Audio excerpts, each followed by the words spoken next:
Hello everyone, this is CJNovo992 and today we're back for the brand new video, and today's video is finally here as we're here to discuss the return of the real football after a painstakingly soul-crushing, atom-smashing borefest that was yet another international break. This only true highlight was John Souttar locking up a 78-year-old Cristiano Ronaldo. We are finally back to talk about the football. But see, before we get excited and talk about the return of the real football, we need to talk about these international breaks, right? Because we're just back for another boring one, which was actually only 6 games prior to the previous international break. And you know, after 7 games from where we sit talking about this game versus Kilmarnock, there'll be yet another international break.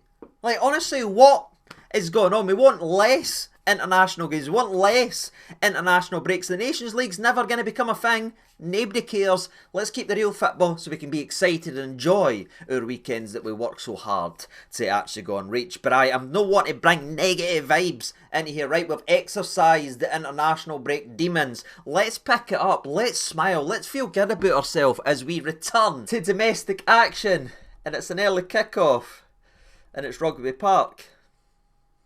But all joking and frustrations and all that to one side, it is great to be back talking about football things. Why, yeah, I've missed it, troops. So let's stop faffing about and go ahead and get into it. At any point, if you do enjoy this video or enjoy the channel, please consider hitting that like button or hitting that subscribe button, as we're nearly at 65k, and any help would be greatly appreciated. But I know what else would be appreciated if I just get into the old oppositional preview. So let's go ahead and do that now, then, shall we? And that is to discuss none other than the Rugby Park merchants themselves, Kilmarnock, who at my current time of recording sit 9th in the old league. And I'll be honest with you, I didn't expect to be sitting here talking about this Kilmarnock side struggling the way that they are and performing the way that they actually are, because on one hand that is a surprise and it is a bit of a shock, because again the core that was performing so well last season is still there.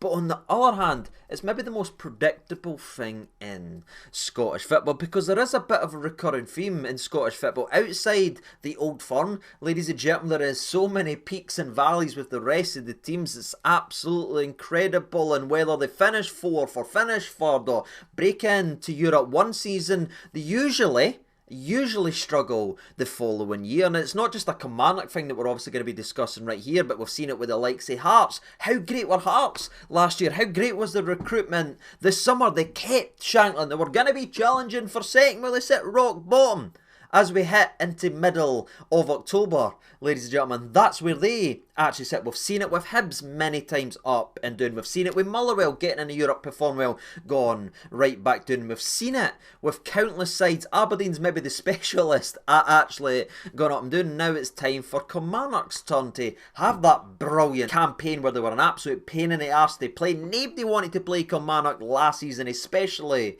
at Rugby Park, getting in to European football.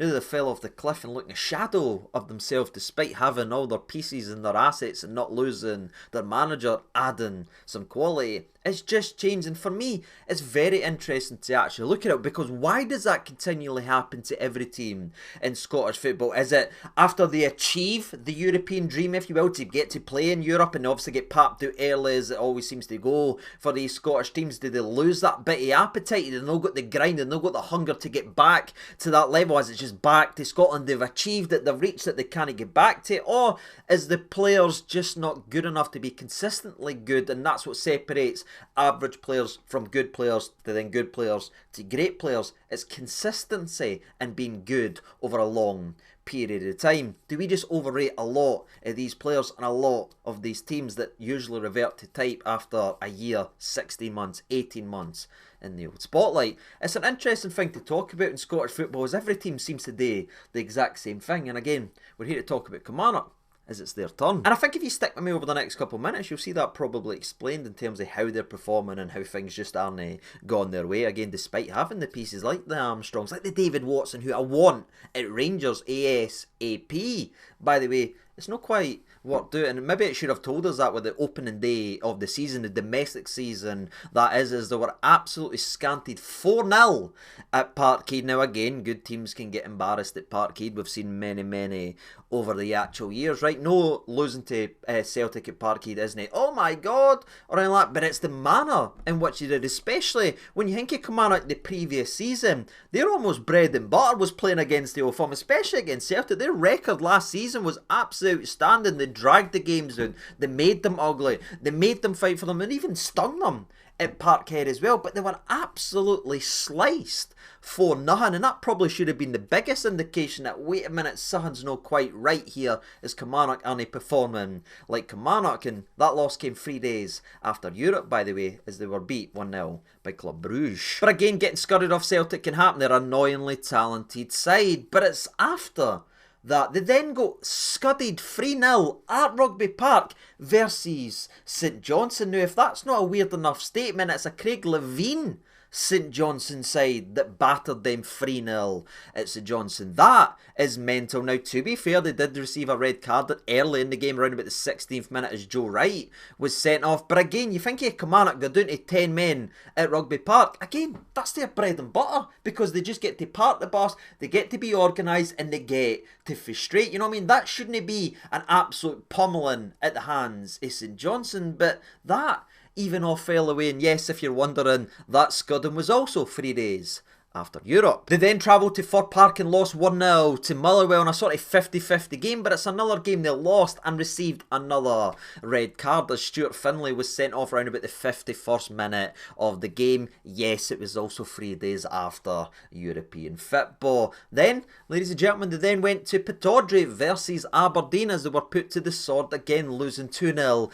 in that game of football, where they incredibly received their third consecutive domestic red card. This is Ryan Jack Alfredo Morelos prime red card numbers we're actually seeing. Now, this is absolutely incredible, and look, you didn't need me to sit and say it's 3 days after Europe again, but that is the tail of the tape, as Brad Lyons, his time was to be sent off and sent in the old sin bin. Loss after loss, red card after red card after red card.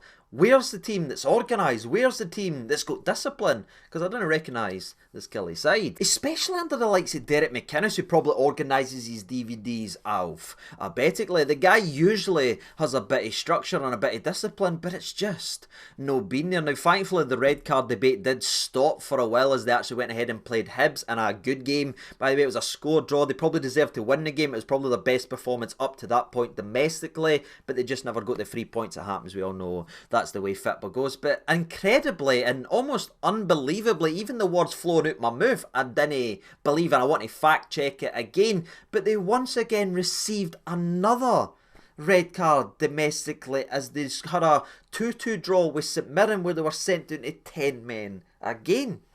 What is this? And I'm laughing and I'm smiling here because it's not the last game featuring a red card domestically in a game that's featuring Kilmarnock. Now, thankfully, ladies and gentlemen, it isn't on the Kilmarnock side, because after getting an incredible 3-3 draw with Dundee United, it was actually just an entertaining game to watch. You know, when both teams going for it. People can say what they want about Scottish football, but that was entertaining to watch. Both teams scoring goals, the drama that was in that as well, good goals and all as well. They then played Dundee in their most recent league match, which featured another red card, but thankfully for the Kilmarnock fans' sanity, it wasn't to Kilmarnock, as Dundee went down to 10 men, but yet still they had a 2-0 lead in the game of football. But somehow, some way, this box office Kilmarnock side, if you want to see it in terms of drama, sprinkled some more drama on this SPFL season, as Matty Kennedy banged one in the 86th minute, Bruce Anderson scored in the 88th minute, bringing it back to 2-2, but Kilmarnock said, you know what? We've drew enough this season. Let's get the first win on the books in the most dramatic way possible,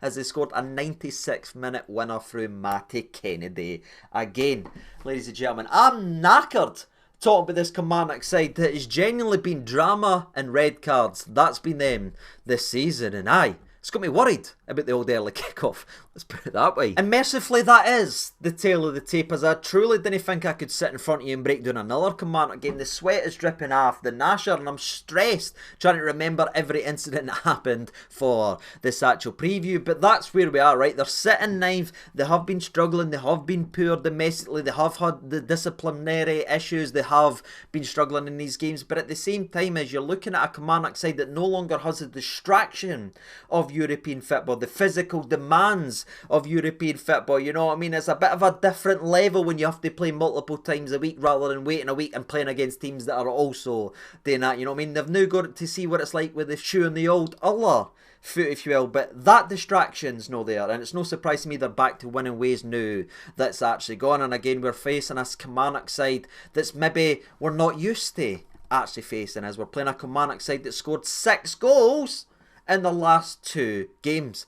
A Kilmarnock side that's scoring goals doesn't almost feel real, but that's the threat that they actually have. They have been beat down, they have been struggling, but they're coming back up now. And you look at their last result that we broke down, you talk about a result that can change a season and spark life into a fan base and spark life into a fan. It's a 2-0 scudding on paper before it being turned into a 3-2 win with the last 5 minutes of the game. They've now got that hype, they've now got that belief, they're using that as a turning point for their season. So we need to make sure we go to Rugby Park tomorrow and snuff that out. Despite them tweaking their approach in the last couple of games to score a lot of goals, am I expecting that type of approach coming into the game tomorrow? Nah, I'm expecting a more patient display, if you actually will. We'll maybe discuss that more on the Rangers side, as I think it's on Clement to be able to counter that finally and understand that. We'll get there in a minute. But that is the Kilmarnock side. They have been down, but they're now reaching up and they're fighting their way upwards, and that's always a very dangerous side to play. And when you've got the likes of Danny Armstrong, who's really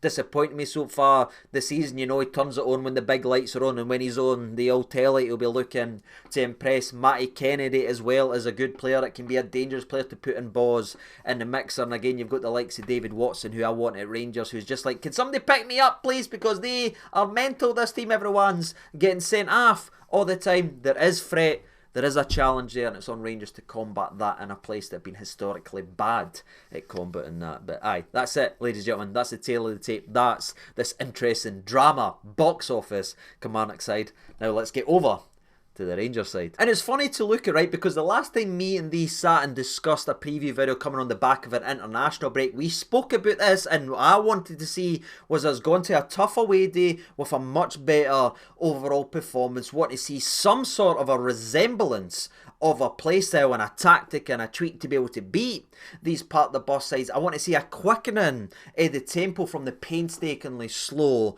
approach we've got, and I wanted to see our better performing players rewarded by getting to play in their preferred position in the starting 11 over players that are struggling for form and consistency. That is what I wanted coming on the back of the last international break when we were going to Tannadice. Guess exactly what I want to see coming on the back of this one, gone to Rugby Park. That's right, I feel like I'm in the exact same position, and instead of going through the exact same stuff and saying this is a perfect opportunity for Clement to do that, this is a perfect opportunity for it, I've already sat and done that. You know what I mean? The perfect opportunity to bleed in this and bleed in this and bleed in that has almost came and went so far this season. There's been numerous perfect opportunities. Now it just feels like almost neglect and negligence, honestly, if we didn't start doing it any time soon. But again, as much conversation as there is going to be about manager, all I want to see going into the game is, again, just quickening up the tempo. That's something that can be handled. I know everyone says, oh, this has went wrong in the barrow. Well, you've said it yourself, there's 150 empty offices in the building. Nobody's doing their job here. There, I get all that. Off the park people aren't doing their jobs. But it's on Phil Clement's job to make sure the people on the park are doing it, and he's got players there and he's got the options to do it, but he's making his weird and frustrating decisions regarding the personnel. He's in control of what we see on the actual part. Now again, I know there's stuff going wrong, but he's in complete control of that, and it's no one else's fault that we've not got a single ounce of tempo in our team. And I think, and looking into this game, and I look at Kilmarnock and I look at the test that they are actually going to face, this is it. This is our test. This is what we face, and this is what we've struggled, and this is why there's been so much frustration domestically under Phil Clement, especially over the last couple of months, is they slow the game right down. right? The slower the game is, the more it suits the opposition teams in Scottish football that just want to play anti-football and frustrate the absolute life out of us. And instead of quickening the tempo and doing what Celtic do by getting the ball forward, getting the ball, getting shots off, piling them down, tiring these teams out, we're trotting about waiting 50 seconds to take a throw in. We're trotting about waiting for one guy to run to the other side of the park to take a corner kick. It's so slow, and I just hope coming back out for this international break, the pennies finally dropped with Clement. The secret of beating and being successful in Scottish football versus the part the bus sides isn't keeping the ball in the middle of the park waiting for them to come out. It's getting the ball forward quickly. It's putting pressure on these teams, and that's what I want to see going in to this game, ladies and gentlemen. I just want to see us put this Kilmarnock side under pressure, because if there is one thing that's shown so far all season long is when a team's put Kilmarnock under pressure this season, they have absolutely crumbled. So why can't I, as a Rangers fan, hope to see a Rangers team go ahead and put pressure on a Kilmarnock? So why does it need to be slow? Why does it need to be that way? Can we just put this team under the sword? Well, that is something Clement can control. And that's what I want to see, ladies and gentlemen. You know what I mean? He's still to pass the Scottish football test, in my opinion. Well, there's an opportunity for him to start putting that right and to show that he's finally learned his lesson, and the tempo needs to be switched up. And again, the players are there to actually do it. There is talented players there.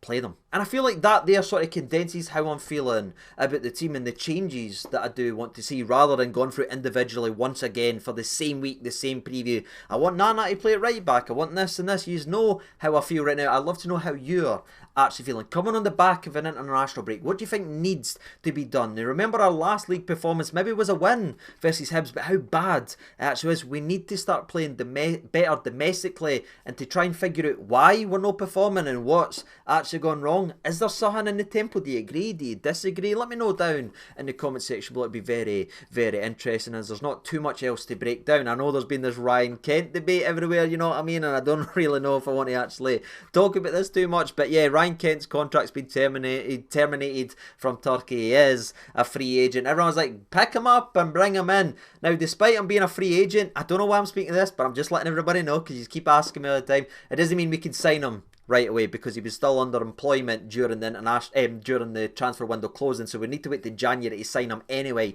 despite being a free agent. But if you want a wee soundbite, if you want something to shout me, would I take Ryan Kent back for 6 months? Aye, I would, because he's better than Matondo and everyone else we've got there. And a boy can dream that any left winger, doesn't matter what his name is or who is, any fit winger that can beat a man might allow Barami to eventually get played in his natural position to start truly pulling the strings of what he would like to do in this team. So that's how I feel about that, right? There's nothing in it right now or anything like that, you know what I mean? It's no an actual concrete thing, it's just mostly paper talk. If anything does turn, we'll talk about it. But aye, I just wanted to give you the information on Ryan Kent, because I know a lot of people's talking about it and covering Cortez, covering this. I get it why you're saying that. There's a lot of money on the old table for Ryan Kent, and I'm sure he'll have his suitors as well. So aye, that's that. The rest of the injury news remains the exact same as it was pre-international break, with people coming back in terms of the likes of Raskin, as everyone's all that's fine. Ridvan's even closer to being ready now. He might start getting some reps if you actually will. The long-term injuries again are the likes of Danilo and the likes of Cortez, and